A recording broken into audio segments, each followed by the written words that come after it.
Bonjour tout le monde et bienvenue sur chaîne Cuisine Marocaine, j'espère que vous allez bien. Aujourd'hui, je vous partage un nouveau biscuit et galette au citron et pavot. Alors pour le réaliser, j'aurai avoir besoin de jus d'un citron avec les zestes, les grains de pavot, un nouveau gâteau biscuit au pavot et parfumé au citron, facile et très rapide à réaliser comme vous allez voir et avec très peu d'ingrédients. Ici, j'ai 80 g de sucre, 80 ml d'huile végétale, 2 œufs entiers avec un sachet de levure chimique l'équivalent de 7 g et bien sûr la farine blanche de blé que j'ai tamisée à l'avance. Tout d'abord, je commence par râper le citron, juste la partie jaune.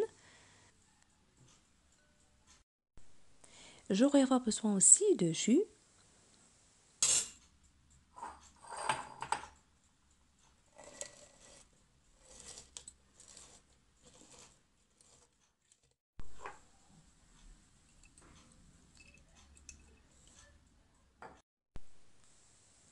Voilà.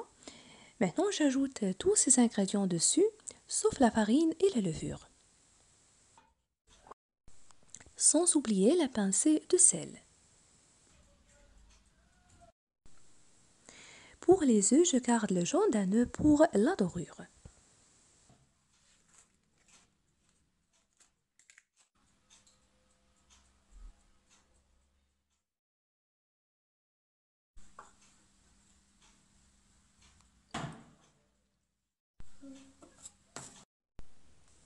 J'ajoute une petite cuillère de graines de pavot.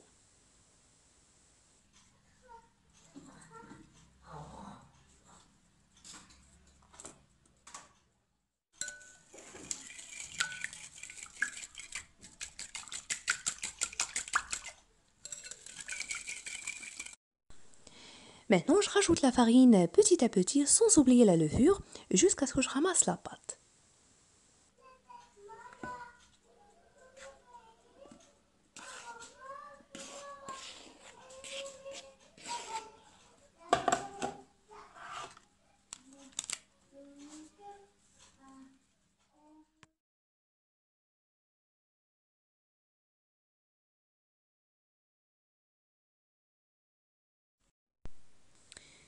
Donc la pâte doit être homogène et tendre, comme vous allez voir.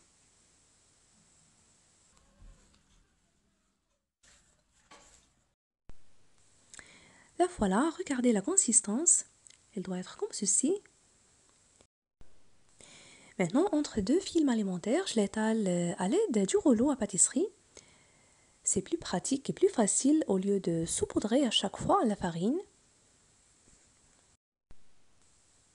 Alors je vais l'abaisser d'une épaisseur d'environ 3 mm.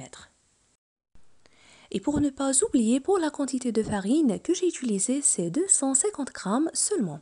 Et ça dépend de l'absorption et la quantité des œufs. Alors ici, vous découpez la pâte selon le choix, soit vous utilisez un découpeur ou bien la roulette, ou juste avec le couteau comme je viens de faire. Tout d'abord, je retire les extrémités pour avoir une découpe nette. Et pour ces chutes de pâte, je les ramasse sous forme d'une boule de pâte que je vais étaler après.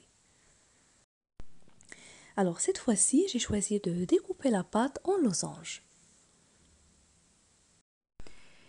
Et vous trouverez également une variété de recettes de gâteaux et biscuits sur ma chaîne, toujours facile à réaliser. Je vous invite à les découvrir.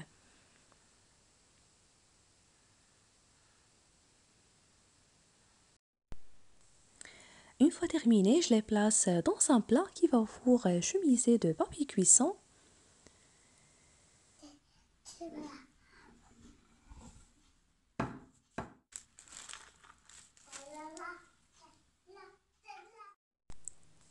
Après, je badigeonne le dessus avec le jaune d'œuf mélangé avec quelques gouttes de vinaigre et une petite cuillère de pavot.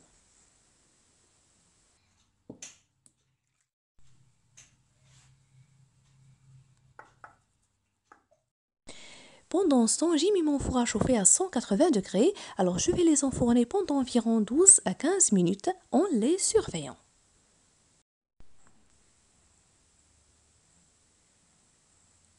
Je vais faire une petite décoration dessus avec la fourchette.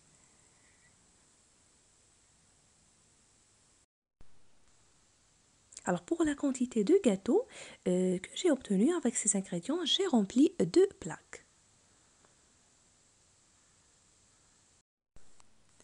Après la cuisson, les voilà. Ils sont vraiment trop bons ces petits gâteaux au pavot et parfumés au citron. Très facile à réaliser avec très peu d'ingrédients comme vous avez suivi. Je vous invite vraiment à les tester. Si la recette d'aujourd'hui vous a plu, n'oubliez pas le pouce bleu, le partage et de me laisser vos commentaires. Je vous remercie et je vous retrouve prochainement.